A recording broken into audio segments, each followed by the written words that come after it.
करेंगे रहीम के दोहे। इसका प्रश्न उत्तर। पहला प्रश्न है, आप अपने मन की पीड़ा को क्यों छिपाकर रखनी चाहिए?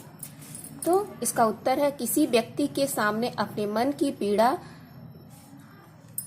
कहने से वह उसका उपाय नहीं करेगा, बल्कि सुनकर समय मिलने पर उपहास ही करेगा। इसलिए अपने मन की पीड़ा मन में ही छिपाकर रखना चाहिए।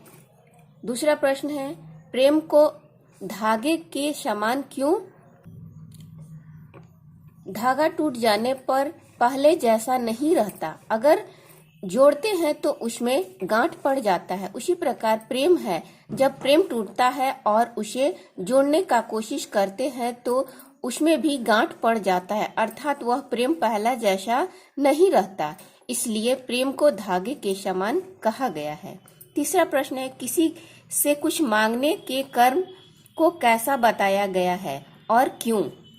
उत्तर है, किसी के मांगने के कर्म को मृत समान बताया गया है। अगर हम किसी से कुछ मांगते हैं और वह नहीं देता है तो हमारा काम नहीं हो पाता है और हमारा मांगना व्यर्थ हो जाता है। चौथा प्रश्न है, सज्जनों की संपत्ति किस कार्य के लिए होती है? उत्तर है, सज्जनों की संपत्ति परोपकार के लिए होती है, और जैसे पेड़ का फल, साधु का शरीर और नदियों का बहना परोपकार के लिए होता है। पांचवा प्रश्न है, रहीम के कुछ पंक्तियां नीचे दी गई हैं। पाठ के आधार पर उन उदाहरणों को लिखिए जो उन सूक्तियों के प्रमाण स्वरूप दिए गए हैं। पहला है, कौल अच्छे लोगों पर बुरे लोगों की संगति का बुरा प्रभाव नहीं पड़ता है। उत्तर है, जो रहीम उत्तम प्रकृति का करी शकत कुशंग, चंदन विष व्याप्त नहीं लपटे रहत भुजंग। दूसरा है, भले लोग सज्जन लोग परोपकार के कार्य पर खर्च करते हैं। तरवर फल नहीं खात है, सरोवर पियही न पानी, कही रहीम पर काज हित, संपत्ति सजही सुजान। घ नंबर है, हमें बड़े छोटे सभी का सम्मान करना चाहिए। तो इसका उत्तर होगा, रहीम देखी बड़े को लघु न दीजिए डार, जहां काम आवे सुई कहाँ करे तलवारी। घ नंबर है, दूसरों का भला करने वालों का अपने आप भला हो जाता है। उत्तर है, यो रहीम सुख होत है उपकारी के संग, वाटन वारन को लगे जो मेहंदी का रंग। अंगा नंबर में है, हमें किसी कार्य के लिए अत्यधिक व्याकुल नहीं होना चाहिए। कारज धीरे होत है काहे होत अधीर, समय पाई तरुवर फले केतक सींचो नीर। छठा प्रश्न में है, जहां काम आवे सुई डैश डैश तलवारी का भाव स्पष्ट कीजिए। इस पंक्ति में रहीम जी कहना चाहते हैं कि अपना कद पर स्वयं नहीं इतराना चाहिए, क्योंकि सुई का अपना महत्व है और तलवार का अपना। किसी को तुच्छ नहीं समझना चाहिए। जो काम हम सुई से कर सकते हैं वह तलवार से नहीं कर सकते। जैसे सुई से तलवार का काम नहीं ले सकते, वैसे ही तलवार से सुई का काम नहीं कर सकते।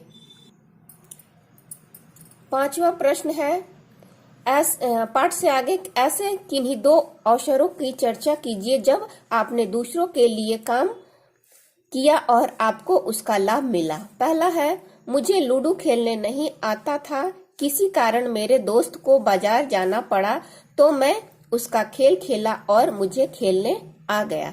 दूसरा अवसर मुझे तब मिला जब मेरा दोस्त बीमार था, मैंने उसका प्रश्न उत्तर कॉपी में उसके लिख दिया, जिससे वह मुझे पाठ याद हो गया और मुझे टेस्ट में 10 नंबर मिला। प्रश्न 2, परोपकार से आप क्या समझते हैं? ऐसे कार्यों की सूची बनाइए जिन्हें आप परोपकार का कार्य समझते हैं। निस्वार्थ भाव से दूसरों का हित या भला करना ही परोपकार है। गरीबों की सेवा करना, शिक्षा देना, मदद करना, सामाजिक कार्यों में हाथ बटाना, बीमार की देखभाल करना परोपकार है। सूची, इन्हीं सूचियों में से कुआं खोदवाना, तालाब का निर्माण करना, पेड़ लगाना, स्कूल बनाना, तालाब या नदी की सफाई करना। व्याकरण से प्रश्न 1, समान अर्थ वाले शब्दों को मिलाइए। राखो यानी रखना, अठिलाना यानी इतराना, सरोवर यानी तालाब, निक्षत निकलना, कारज यानी काम। कुछ करने को 10 परोपकारी व्यक्तियों की सूची बनाइए, उसके द्वारा किए गए परोपकारों के कार्यों को भी लिखिए।